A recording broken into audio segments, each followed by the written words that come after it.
watching Property TV.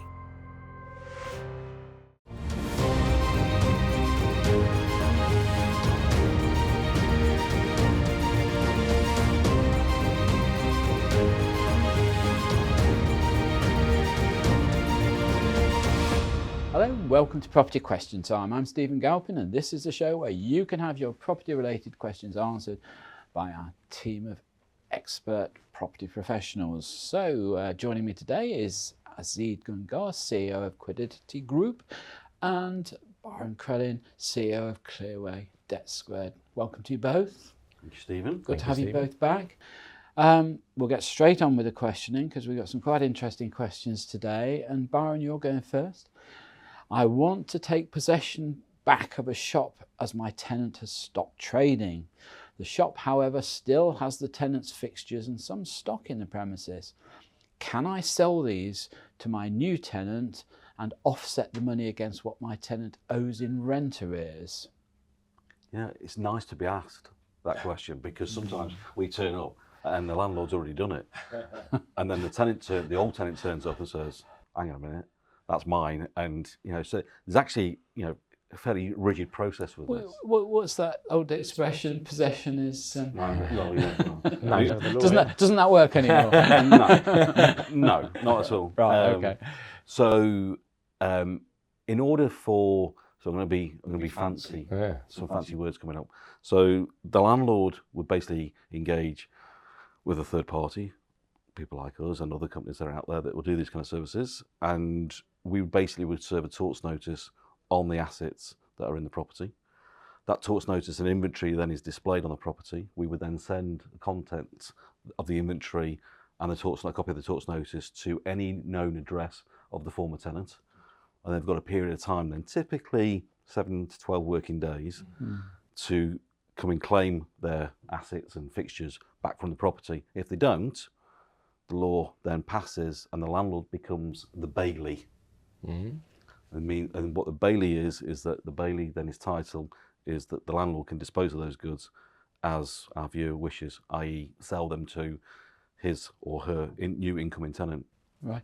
Are you under any sort of obligation in terms of value of those goods? I mean, I could just see the case where, you go over time, you sell them, you get rid of them, you've credited whoever with the proceeds, and then somebody rocks up and says, well, no, that was worth 10 times what you got for them. And well, it's twofold, and there's also some trip points in there. So, as an example would be, we would be, say for instance, when we're doing the inventory, if in the drawer we found a fancy watch, we wouldn't write down, because we don't know it's a Rolex, or we don't know it's a Cartier, we don't know what it is. We would just put watch, silver.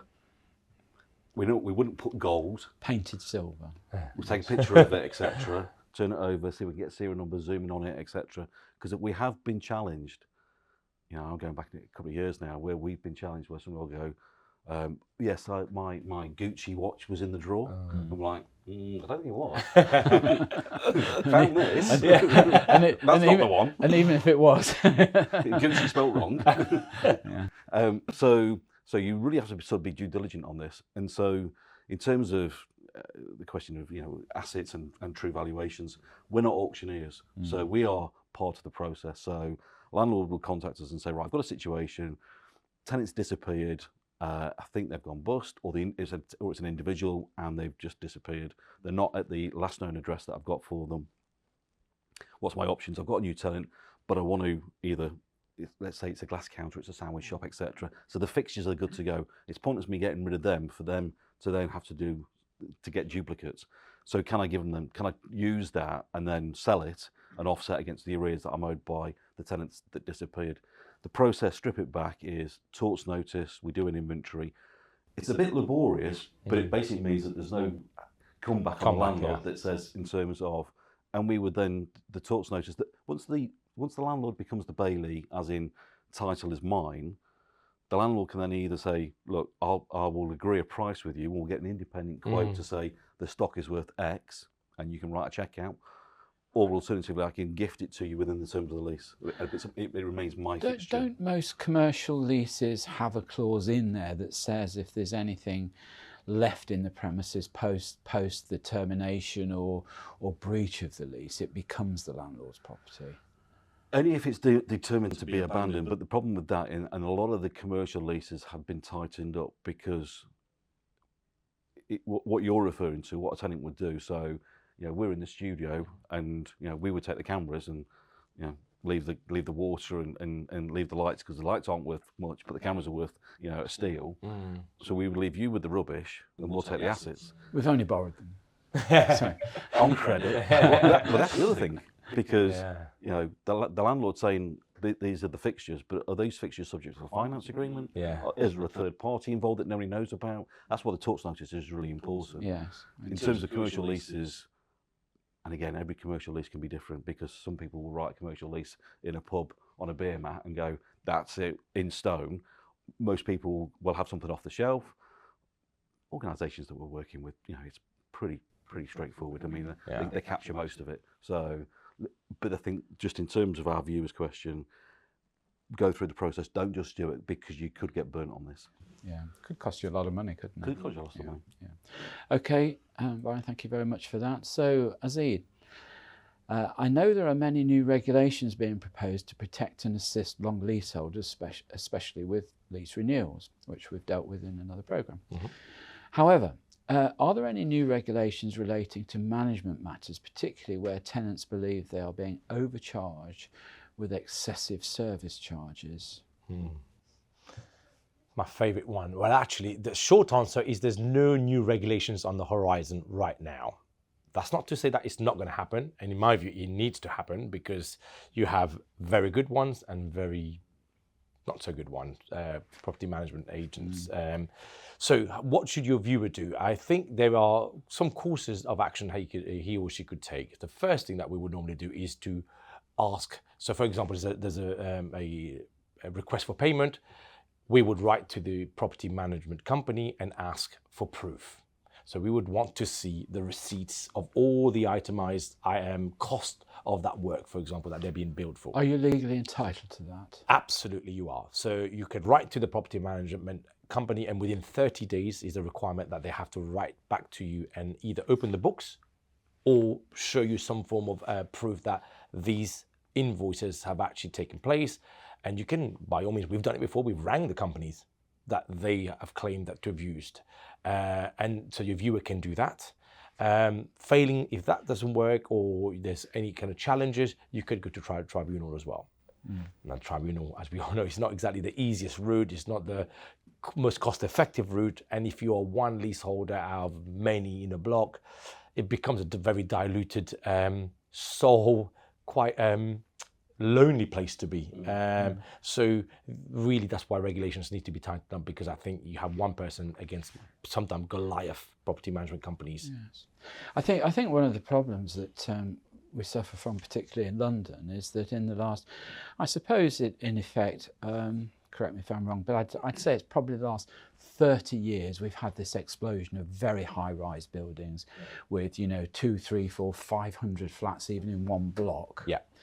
And it has caused problems with management. I mean, the easy thing to say is, oh, well, you can get more than 50% of your tenants together, you can demand the right to manage. Yeah, lovely. Except if most of those people are abroad, and you've got to try and convince them to send you money to put in place the legal process and all that, it's just not going to happen. No. And secondly, as I've had to advise people in the past as well, where you get a sort of fairly strong residents committee who say, well, we're going to manage this ourselves. Really? It's a very litigious world we live in. Yes. It's a very complex world we live in. And as far as block management is concerned, it's highly responsible. Yeah, there's with all sorts of. There's a lot of regulations around, and to do it like DIY, and if it's just not an option. But there was a block in the northwest that we were not dealing with. We were appointed to deal with an issue of abandoned car on the car park within the grounds. We were talking to the managing agent, and they were saying that one of their issues that they've got in terms of service charges, that I don't know what the ratio was, but it was circa 30% of the properties on this estate, on this block, were owned by a landlord. Yeah. who wasn't the tenant, and they were then writing to an address of somebody in China, Germany. You know, well, I consulted on two of the fairly new blocks down here, and I think it came out something like 78% were overseas absentee landlords. Yeah. Well, you know, while the rent's coming in, they're all fine and they'll answer anything you want. Yeah. As soon as they're asked to part with money. well, this is what my experience of what this agent was saying. Yeah. Do you see that a lot? In terms of what absentee almost landlords, I think that's quite common, especially the more central and urbanized area and the bigger the blocks, the fancier the blocks, you tend to see a lot of, and we all know, you know, it's foreign money coming in and buying it. So it's quite tricky. But I guess just to finish off the answer here is go back and ask for receipts. There is a law now that the property management company has to declare any interest that they've gained by, let's say, a lot of the time they buy block insurance. The commission. Yeah. So they have to declare that as well. So there's a lot of small ways that the individual leaseholder can check the behaviour, I guess, and then certainly the cost of. I think in fairness to a lot of landlords who appoint managing agents, I think the majority are pretty straightforward and pretty honest and ever. But of course, everybody makes mistakes, and I think it's a mistake to treat your landlord or your managing agent as sort of the enemy. You know, like we've talked about engaging with landlords. You know, the more you do it, the more you have a reasonable conversation, you will get the access to the information and hopefully sort the problems out. Anyway, there we are. That's all we have time for in this half of the show. So join me again after the break. You are watching Property TV. You are watching Property TV. Hello and welcome back to part 2 of Property Question Time. I'm sat here with Byron Crellin and Azid Gungah. So, Byron, we're going to go on to your second question, which is, as a landlord, we own and manage several properties that are multi-let offices let out to tenants.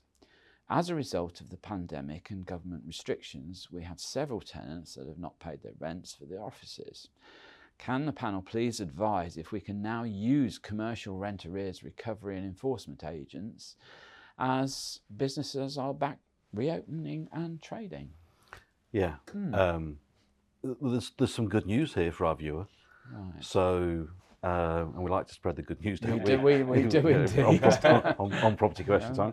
Have you told Boris? He can. I've left him a message. Right, okay. So, pandemics, March 2020, government introduced emergency legislation that says if you can't pay your rent, don't pay your rent. Yeah. And landlords, you can't use commercial rent arrears recovery, which is the enforcement act where you would engage with an enforcement agent to recover rent, and you also can't forfeit a lease. And we're going into lockdown, and so therefore this emergency legislation put a blanket over it, and then we came out of lockdown, but they kept extending it. March 24th of March of this year, legislation was replaced, and the ability to use commercial rent arrears recovery and to repossess commercial properties was reintroduced. In addition to that, you've also got arbitration, but they've ring-fenced arrears. So this is the key point for our viewer, but there's good news on the back of it. So when we went into the first lockdown, let's go March 2020, when we were in that emergency legislation process and the restrictions were in place, the ability to enforce for non-payment, as in either instructing an enforcement company to do a recovery of the debt or to take possession of the property, is not on the table. It's not available. And the government has said you can't go through an insolvency process, you can't go through the court process, you can go through you can go through an arbitration process to agree how this is going to be resolved. But we force the closure of businesses in the UK. Scotland has got a different slant in terms of legislation. Wales is tagged to England in terms of, so if you were closed in March 2020 because of the lockdown, you're protected in terms of the landlord can't take an enforcement action against you. However, if it's an office, there is no protection whatsoever. Full rent is due and payable. So our viewer that has got multiple tenants in occupation Doesn't come under this. doesn't come under it, and therefore they can instruct whoever to recover full outstanding. There is no protected period if it's an office space. Wow. Retrospectively, they can go back. Yeah, they can just say from you stop paying on the 7th of March 2020 because of lockdown, etc. It doesn't matter. You're not protected under the legislation. Byron, was there any distinction between, forget the office side of it, their exemption from it, but on other commercial premises, was there anything in the argument that said the debt had to be incurred during the COVID period as opposed to any problem that went on before COVID? Yeah. So we've got a starting point, March 2020. Right, okay. Yeah. That's the protected period up to March 2022. So no arrears sort of built up prior to that would be protected? Yeah, so what the government did was they basically said that if you've got historical arrears, you can pursue that, but we had to have a certain amount of days of arrears due. I think we got to 554 days worth of rent due for you in the protected period, but excluding the protected period calculation. So if you've got arrears from and prior to March 2020, you could pursue that. But from when we went into the very first lockdown and throughout that 2 years of misery, that period is protected. Just as a sort of general thought, okay, we're on the way out now. I think as we go through this year, I don't think the recovery is quite as strong as we thought it was going to be 2 or 3, 4 months ago. People really were hitting the ground running, weren't they? And I think just at the moment there's a bit of caution. Maybe it's the Ukraine situation. Maybe it's a sort of global recession issue. I don't know. But just as a feeling, as somebody in your business, Byron, do you think that the majority of people who got into trouble with rent and arrears and things during COVID were genuine, or do you think there was a fairly high proportion of people that just took advantage? And the reason I ask that, because there's been a lot of fuss lately about the genuine status of people who took bounce back loans. There was a lot of fraud there, wasn't there? You know. Well, I think I know we've had multiple shows where we've talked about sort of like what does the landscape look like at the moment when we were in this pandemic, and I think I've made the point of saying, can we just ignore all stats at the moment because it's just it's doing this, so we can't really get a real value for it. Some observations. Q4 2020 saw the biggest spike of companies being created in the pandemic, which tells us that, and there was, I think, it was just under 5,000 behind that was company failures, as in companies being closed, struck off, which tells us that there's an expression called pre-pack. So basically, directors were going, well, I'll dump that, leave the debt there, and I'll start over here. And we've been saying to our clients and credit controllers, you've got to manage where the cash is coming from, because you could be unknowingly accepting payment from who you think is your tenant. It's the same individuals, but it's a different identity. I got in a taxi coming into the studios today, and as you do, you're just chatting away. Oh, what do you do for a living? So I explained, and it was like, oh, I bet you're busy. And I went, it's not a hockey stick for us, and we never thought it would be a hockey stick. So legislation restrictions ended, and everyone was like, oh, you're going to be so busy, all this debt. A lot of landlords and tenants have negotiated and have come to an arrangement. We are spiking in terms of instructions, but that's because that's managing agents and landlords clearing the decks of, as you say, can pay, should pay, aren't paying. And then you've got the vulnerable aspect of saying, we'll work with them. So what we're seeing, and the tenants that we're engaging with for non-payment, a lot of payment plans, but also a lot of people paying as soon as they receive the notice off us, because they've basically been going, well, I'll just wait until I need to pay it. It's interesting. Okay. All right. So, Azid, your second and final question for the show.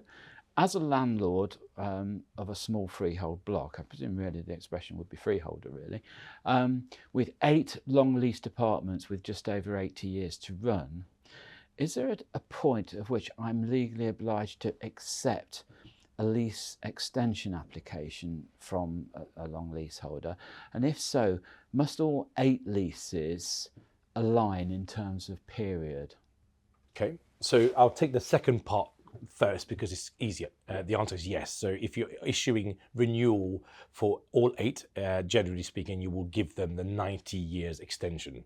So let's say all 8 have got 80 years to run. They all apply to extend right now. You will give them 80, and then you'll add an extra 90 years on top of that 80. So everybody gets the same deal. Okay. The second part of your question is, when are you legally obliged? Well, you're legally obliged anytime the leaseholder decides to serve the notice onto you that they want to extend the actual It doesn't have to lease. drop below 80 or anything, no? No, actually, for the leaseholder perspective, you don't want it to drop below 80 because that kicks in the marriage value, and that becomes a lot more money to renew. That's the trigger. That's the trigger. The 80 years is really what, because, and it's to do with the refinancing mortgages, mortgage company not wanting to fund anything below that. So, but as a freeholder, you have the right, you have the legal duty to accept the renewal request at any time it's served on you. 81 years, 89 years, 90 years. And if somebody wants to renew it with a 90-year remaining, obviously the amount that they will pay to the freeholder will be a lot less than if it is at 80. And it will be significantly less if it is at 60 years, because then there's marriage value plus on top of that. But just on that point of alignment, so if we say one of the 8 applies for a lease extension now, what does he say? 80 years to run. Yeah. So you give him his 90, so he's going to end up with a 170-year lease. Correct. And the other 7 don't. Yes. But then let's say apply in 10 years' time. They will only be able to apply for the period that first leaseholder has applied for, yeah? So assuming everything stays the same, there's no legal changes that happens over that period, and the lease is now at 70 years, there is a marriage value because now it's below 80. But when you come to negotiate, then you negotiate the marriage value, the ground rent substitute that you're going to be losing, and then the 90 years on top. Okay. So that's how it is right now. So they would all end up in line with They'll all end up with the plus 90. Wherever they start, it's plus 90. Yeah. Now there is a little nuance. Hold on though. If you're saying that, then 7 will be different from the 1. Correct. Yeah. So the amount of years that each one has may be different because they've taken longer to extend. But when it comes to the extension period, it's always plus 90. Okay. There is one slight change that some freeholder and leaseholder are working together on, and it's been for a while now, that they will go to the freeholder and say, look, we don't want the full 90. We will take 20, especially in the case of marriage values here. If there's marriage values, they will say, look, instead of giving us 90 plus 90, just give us plus 20. So from 70 years, plus 20 is 90, but I can sell that flat now. So it makes it mortgageable. Mortgageable and easier to sell. And cheaper in terms of marriage value. Cheaper from the current leaseholder.